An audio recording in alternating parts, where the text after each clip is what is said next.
You ever have a morning so strange that, for a second, you wonder if you're still dreaming? That's exactly how it started for me. One regular Tuesday, washing dishes in my cramped kitchen, when the sound of a helicopter shattered the calm. Not just any chopper either, but this all-black beast landing right out front, kicking up a storm of dust and nosy neighbors. I just stood there, dish towel in hand, heart pounding, thinking, well, Thomas, looks like your past finally caught up with you. Out stepped a man and a woman, dressed like they owned Wall Street, heading straight for my door. And as wild as it sounds, I knew exactly who they were, because 20 years ago, I'd fed them both, back when they were just too terrified. Hungry kids huddled behind the dumpster of the Golden Fork restaurant. I was 25 then, hustling double shifts, a nobody black waiter who people looked straight through while I balanced trays. My mother was sick, my dreams were shelved, and every day felt like it might swallow me whole. But then, one night just before Christmas, these two little orphans showed up, Eli, 10, tough as nails under the dirt, and Nina, 8, eyes way too old for her face. I snuck them food. I risked my job, my pride, everything. But you know what? Sometimes doing the right thing means everything to someone who has nothing. Robert Manning, the boss, found out. Big guy, 50, white as snow and full of himself. He made a show of firing me in front of the staff. "You think this is a soup kitchen?" he yelled. "Be grateful you even got this job."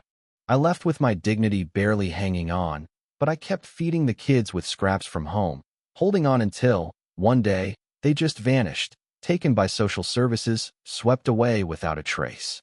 20 years is a long time to hold on to a memory, but let me tell you, every act of kindness plants a seed, even if you don't get to see it bloom.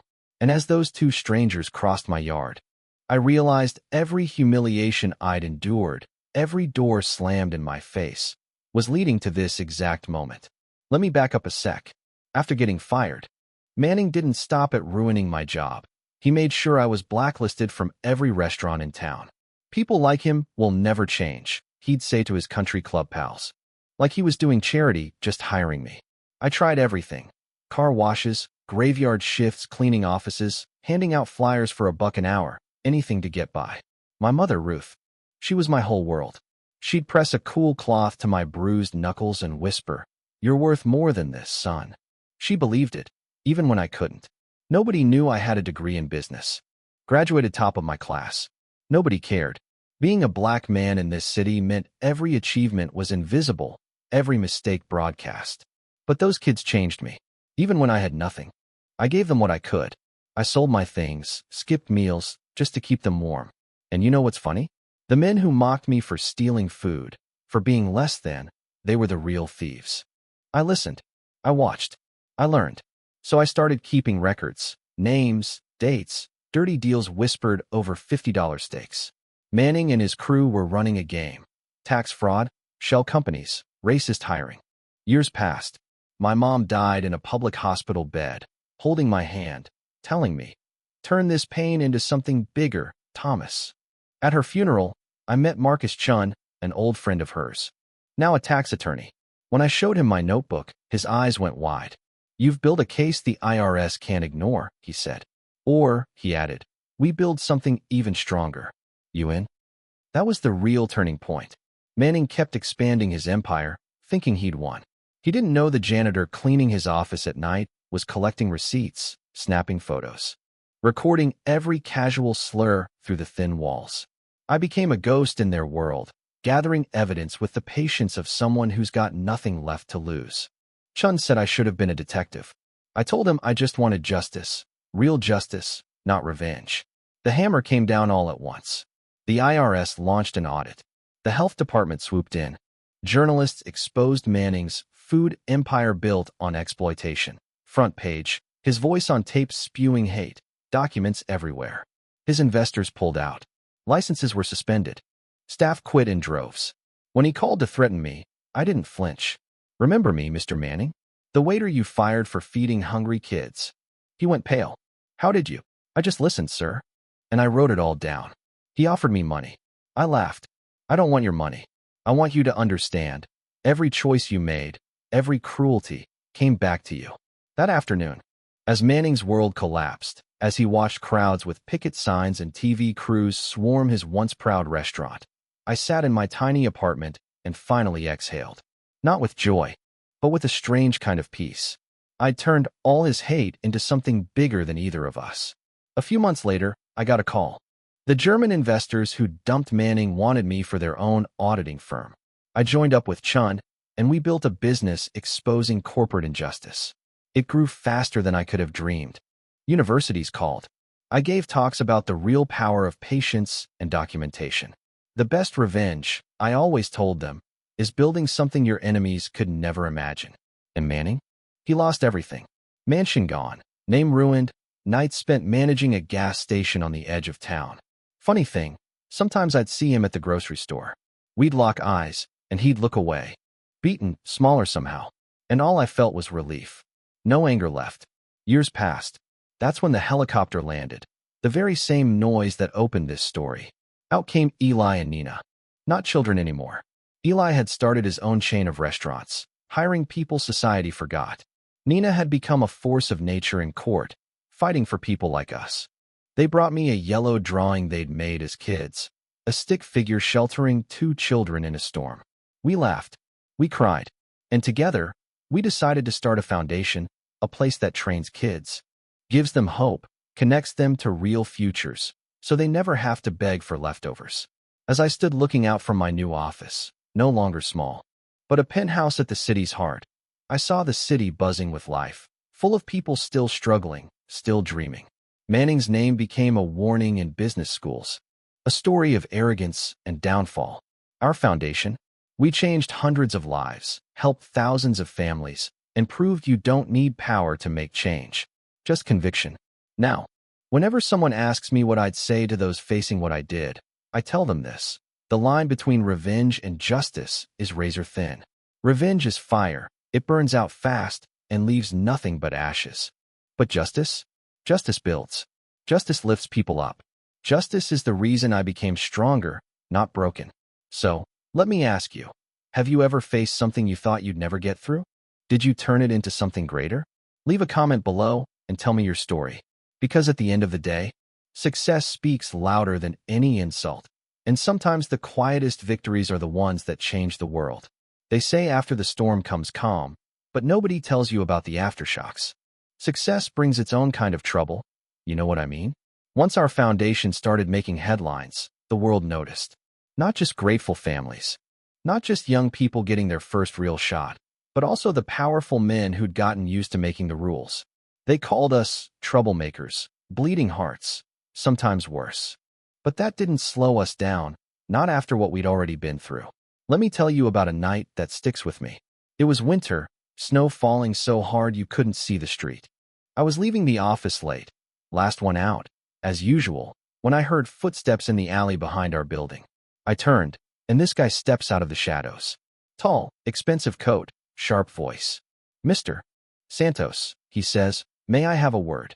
I sized him up quick. Corporate fixer, maybe a lawyer for one of the companies we'd exposed. He didn't introduce himself, just started talking. Low and threatening. "You're making enemies, Thomas. You're digging where you shouldn't.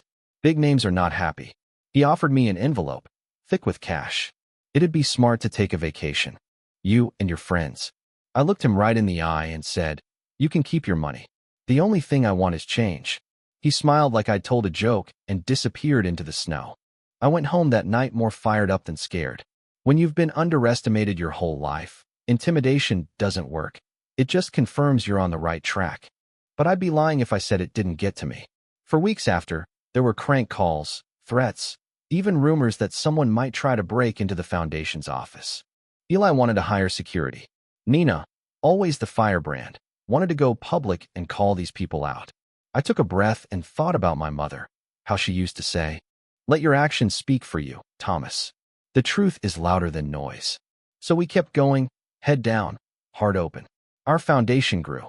Kids who once slept in cars became apprentices, then managers. Families torn apart by injustice found hope, legal help, and, for the first time, someone fighting for them, not against them. It wasn't easy. Some weeks we scraped by, worried the grant money wouldn't stretch far enough.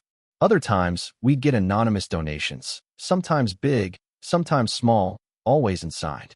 I still wonder if, somewhere out there, even the old enemies started to feel a flicker of remorse. One night, we had a gala to celebrate the Foundation's anniversary. Press everywhere, politicians shaking hands, speeches and toasts. One of those rare evenings where you feel the energy crackling with possibility. I stood by the window, watching the city lights, when I noticed someone standing alone. Apart from the crowd. It was Manning. Yeah, that happened. The man who'd once ruined my life. Now just a shadow of his former self, in a borrowed suit, face gaunt and tired. I watched him, debating, should I walk over? Ignore him? He noticed me first and walked up, hands shaking just enough that only someone like me would notice.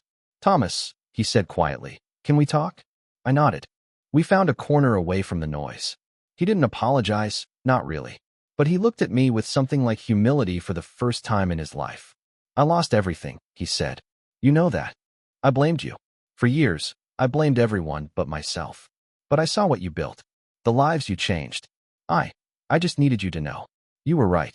I was wrong. I didn't say anything for a moment. What could I say? Part of me wanted to feel triumphant, but what I really felt was relief. Closure.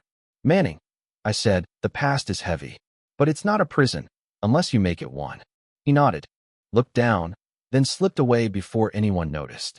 Later, Eli and Nina found me. You good? Eli asked. I just smiled. Better than good. For the first time in years, I really was. You know, not every battle is about destroying your enemy. Sometimes the greatest victory is when you don't let them turn you bitter.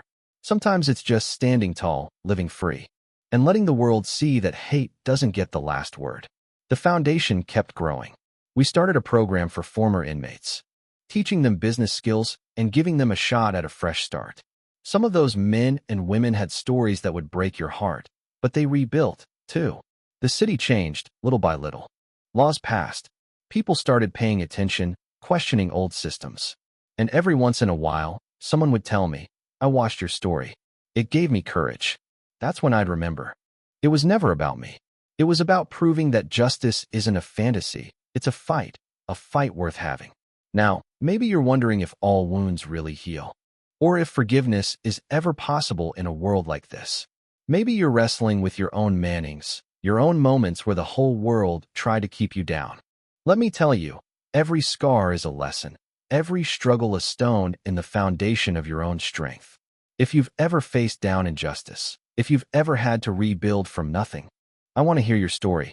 Drop a comment below, share your wins, your losses, your lessons. And don't forget, subscribe for more stories that prove sometimes the biggest twist isn't what happens to you, but how you choose to answer. Because as long as there are people willing to stand up, fight back, and lift others as they climb, there will always be hope. The real power isn't what you overcome, it's what you create after. And that, my friends, is the kind of legacy no one can take away.